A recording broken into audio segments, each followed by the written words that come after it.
आप दोनों थक गए होंगे ना, अब चाहिए जाकर अपने कमरे में आराम कर लीजिए। नहीं बंधु, अब मैं इस कमरे में नहीं रहूंगा।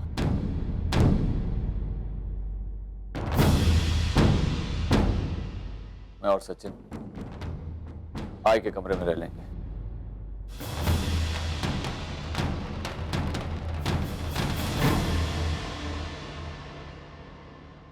ठीक है दादा, आप और सचिन आई के कमरे में रह लीजिएगा, मैं और वहिनी सामने वाले कमरे में रह लेंगे।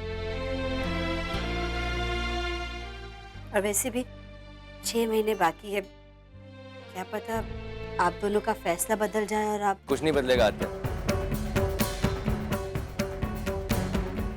ये दोनों यहाँ रह रहे हैं क्योंकि कोर्ट ने इन्हें फोर्स किया। और 6 महीने बाद जब यहाँ से जाएंगे तो इनकी बीच दूरियां उतनी ही रहेंगी जितनी आज।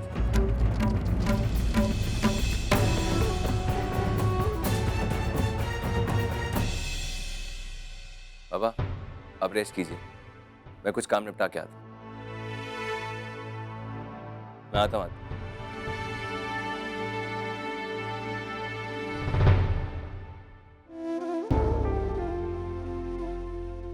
आई, मैं भी ऑफिस के लिए निकलती हूँ। हाँ लेकिन तेरी छुट्टी थी। आई, तू जानती है ना उस घर, तू जानती है ना बॉस को काम हमेशा उसकी फर्स्ट प्रायोरिटी रहता है। मैं निकलती हूँ। हाँ पूर्वी, अगर तुम चाहो तो मैं अर्जुन से बात करूं। नहीं बाबा, मैं मैनेज कर लूंगी। और आपने मेरे लिए इतना सोचा, मेरे लिए वही बहुत है। अच्छा पूर्वी, तू ऑफिस जा रही है, ठीक है, लेकिन शाम को जल्दी आ जाना, याद है ना कि पूजा है। हाँ आत्या, मैं आज की पूजा कैसे भूल सकती हूँ। मैं टाइम पे आ जाऊंगी, ठीक है।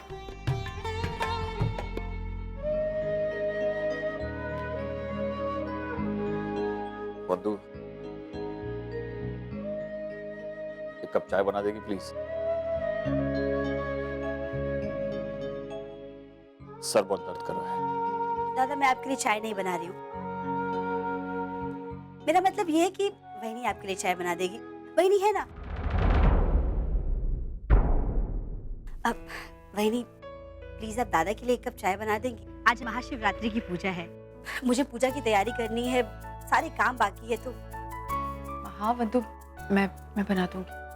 थैंक्स वहिनी। और आप तो जानती है ना किचन में सारी चीजें कहाँ रखी हुई हैं। मैं चलती हूँ। और दादा आप प्लीज आज तो कम से कम आप ये कोट मत पहनिएगा। मैंने अंदर आपके लिए कुर्ता पजामा रखा है, आज वही पहन के आइएगा पूजा में, ठीक है। मैं चलती हूँ, मुझे बहुत सारी तैयारी बाकी है।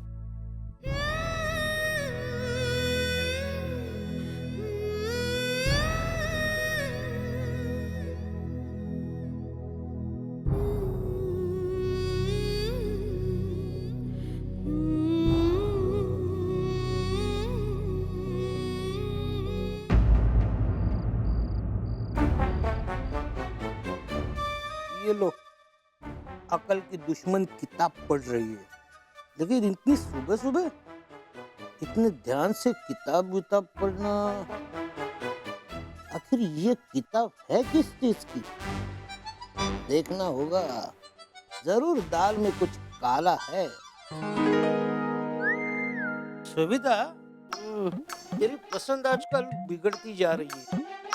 कल तू भड़क कलर के टी शर्ट लाई थी, अब इसके भी तू टी शर्ट बनाएगी क्या? ये अकल के दुश्मन, बिना पूछे मुंह क्यों खोलते हो?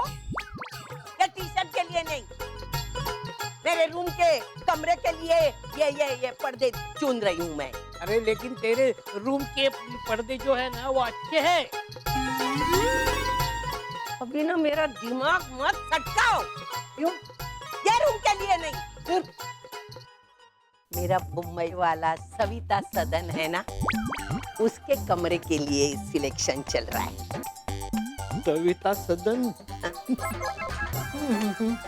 ये ऐसा सविता सदन, ये कोबड़ा करने की कोई जरूरत है? है क्या जरूरत? जरा प्यार से तमीज से उस घर सविता सदन के लिए बात करनी चाहिए, समझे? सविता सदन।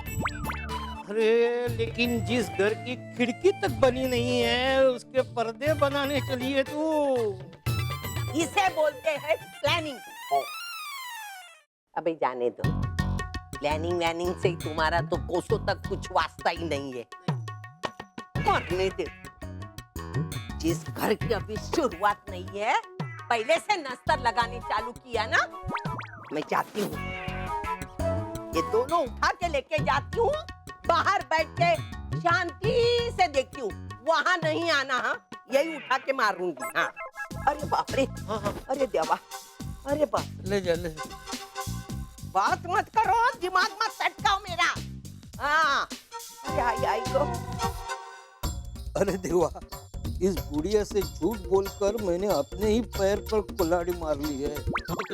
आज पर्दे देख रही है, कल फर्नीचर बनाना शुरू कर देगी और फिर उसे इंडिया भी भेज देगी। वो खामखा पैसे बर्बाद हो जाएंगे। नहीं नहीं, इस बुढ़िया को रोकने के लिए कुछ करना ही होगा। कितना काम बाकी है। अरे वंदु, तूने तो उन दोनों को फोन ही नहीं किया।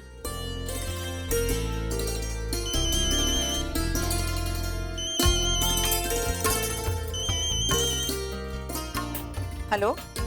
हेलो काकी, मैं वंदु बोल रही हूँ। हाँ वंदु, बोलो। काकी, आज हमारे चौल में महाशिवरात्रि की पूजा है, तो मैं आपको न्योता दे रही हूँ। आप और पूर्वी जरूर आइएगा। वैसे भी आज दादा और बहिनी साथ में पूजा करने वाले हैं। वंदु, देखो बेटा, मैं इस सारे समझौते का हिस्सा नहीं बनना चाहती हूँ। अर्चू तो अपने मुंह से कुछ कहेगी नहीं, लेकिन मतलब मैं समझी नहीं।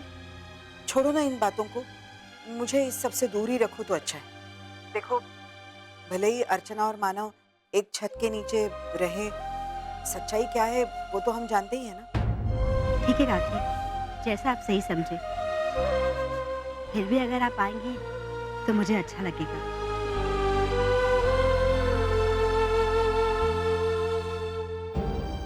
मुझे माफ कर दो वंदु, आज ना चाहते हुए भी मुझे तुम्हारे साथ सख्ती बरतनी पड़ रही है, लेकिन क्या करूं, मैं भी मजबूर हूं। अपनी बेटी की ये हालत मैं अपनी आंखों से नहीं देख सकती। आज वो ना चाहते हुए भी मानो से रिश्ता तोड़ रही। इस बात का दर्द भले ही किसी और को ना दिखाई दे, लेकिन मुझे दिखाई देता है। और ये बात मैं मानो को भी नहीं बता सकता। अर्चना ने मुझे अपनी कसम देकर बांध दिया। मैं वहां आकर पूजा में कोई समस्या नहीं खड़ी करना चाहता।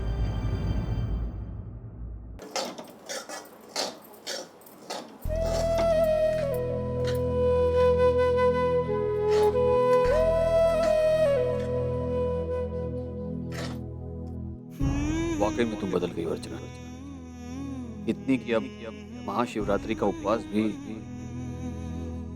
खैर, अब जब तुम मुझे अपना पति ही नहीं मानती, तुम मेरे लिए उपवास क्यों रखोगी? और मैं भी क्यों परवाह करूं इन सब बातों की?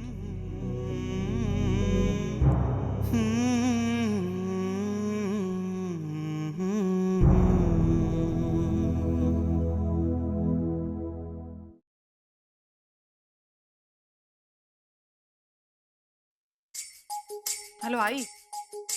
अच्छा सुना, वो मैंने रवा गरम कर लिया, वो लाल भी हो गया है। अभी और कितना भूनूं इसे? बस बस, सूजी अगर अच्छी तरह से भून गई है ना, तो उसे चाशनी में डाल दे, अच्छी तरह से मिला दे और ढक्कन रख दे, समझी ना? आई, इतने साल हो गए लेकिन अभी तक मुझे इसकी रेसिपी याद नहीं हुई। कितने सालों से बना रही हूँ ना मैं। अर्चो, कब तक इस तरह अपना मजाक उड़ाती रहेगी? 18 साल हो गए बेटा, तो निर्जल व्रत रख रही है, गरीब बच्चों में दान बांट रही है। ये सब किस लिए? उस रिश्ते के लिए जिसे तू खुद तोड़ना चाहती है। आई प्लीज, आज के दिन मुझे मत डांट। अच्छा ये बता, तू शाम को आ रही है ना पूजा के लिए? नहीं नहीं, मैं वहां नहीं आऊंगी, मैं अपने फैसले पर कायम हूँ। लेकिन आई मैं, क्योंकि तू जो वहां झूठा दिखावा करने जा रही है ना, उसमें वो मुझसे देखा नहीं जाएगा अर्जुन। छोटा दिखावा? यही कि जिसे पाने के लिए तू 18 साल से तड़प रही है, उसी मानो को तो ये दिखाने जा रही है कि तुझे उससे कोई लेना देना नहीं, और ये सब मुझसे नहीं देखा जाएगा। आई